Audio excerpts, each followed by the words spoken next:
যুক্তরাষ্ট্রে ক্ষমতার পালাবদলে সারা বিশ্বে পরিবর্তনের হাওয়া লেগেছে। বদলে যাচ্ছে বিশ্ব বাণিজ্যের অনেক হিসেব নিকেশ। ইতিমধ্যে ডোনাল্ড ট্রাম্প ঘোষণা দিয়েছেন, চীন, মেক্সিকো এবং কানাডা থেকে আমদানি করা পণ্যের ওপর অতিরিক্ত শুল্ক আরোপ করা হবে। এতে শক্তিশালী এই তিন দেশ থেকে আমেরিকায় আমদানি কমতে পারে। এখানে একটি হিসেব বুঝতে হবে। যুক্তরাষ্ট্রের রপ্তানিতে বাংলাদেশি পণ্যে গড়ে 15.5% শুল্ক আরোপ করা হয়। এই অবস্থায় ট্রাম্প মেক্সিকো এবং কানাডা থেকে আমদানির ওপর অতিরিক্ত 25% শুল্ক এবং চীন থেকে আমদানি করা পণ্যে অতিরিক্ত 60% শুল্ক আরোপ করতে যাচ্ছেন। এই শুল্ক প্রতিযোগিতায় বড় ধরনের সুযোগ পেতে যাচ্ছে বাংলাদেশের রপ্তানি খাত।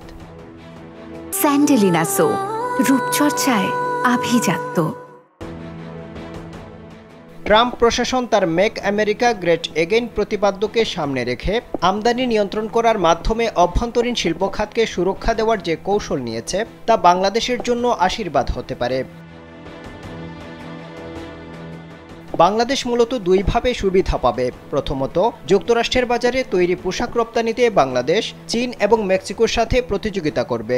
সেখানে চীন এবং মেক্সিকো থেকে আমদানিতে যদি অতিরিক্ত শুল্ক আরোপ করা হয়, তাহলে নিশ্চিতভাবেই বাংলাদেশের তৈরি পোশাকের চাহিদা বাড়বে। দ্বিতীয়ত, বাংলাদেশের পোশাক খাতে চীনা বিনিয়োগ বাড়তে পারে, কারণ চীনকে যেহেতু নিজ দেশ থেকে সরাসরি পোশাক রপ্তানিতে বেশ মোটা অঙ্কের শুল্ক গুনতে হচ্ছে, তাই তারা তৃতীয় কোনো দেশে কারখানা স্থাপন করে সার্টিফিকেট অফ অরিজিন লাভ করতে হবে এবং সেখান থেকে যুক্তরাষ্ট্রের বাজারে পোশাক এবং অন্যান্য দ্রব্য রপ্তানি করতে পারবে। এক্ষেত্রে তৈরি পোশাক উৎপাদনের জন্য বাংলাদেশ হচ্ছে চীনের কাছে একটি ভালো অপশন। বাংলাদেশের রপ্তানি তথ্য বলছে, তৈরি পোশাক বাংলাদেশের প্রধান রপ্তানি পণ্য। মোট রপ্তানি আয়ের 85% আসে এই পণ্য থেকে। আবার একক রাষ্ট্র হিসেবে যুক্তরাষ্ট্র পোশাকের প্রধান রপ্তানি বাজার। মোট রপ্তানি আয়ের 20 থেকে 22% আসে ট্রাম্পের দেশ থেকে। যুক্তরাষ্ট্রে তৈরি পোশাক রপ্তানিতে চীনা দাপট নিরঙ্কুশ। দেশটির পোশাকের বাজারের 21% চীনের দখলে। বাংলাদেশের দখলে আছে 9% বাজার। যুক্তরাষ্ট্রের শীর্ষ 10 পোশাক রপ্তানিকারক দেশের মধ্যে বাংলাদেশের অবস্থান তৃতীয়।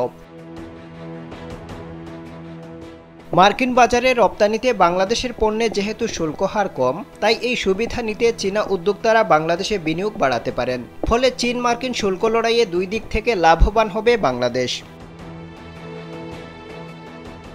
বিশ্লেষকরা বলছেন, চীন মার্কিন শুল্কযুদ্ধ বাংলাদেশকে যে সুযোগ এনে দিয়েছে তা কাজে লাগাতে পারলে যুক্তরাষ্ট্রের পোশাকের বাজার সিংহভাগই বাংলাদেশের নিয়ন্ত্রণে চলে আসবে। আবদাল হুসাইন, কালবেলা।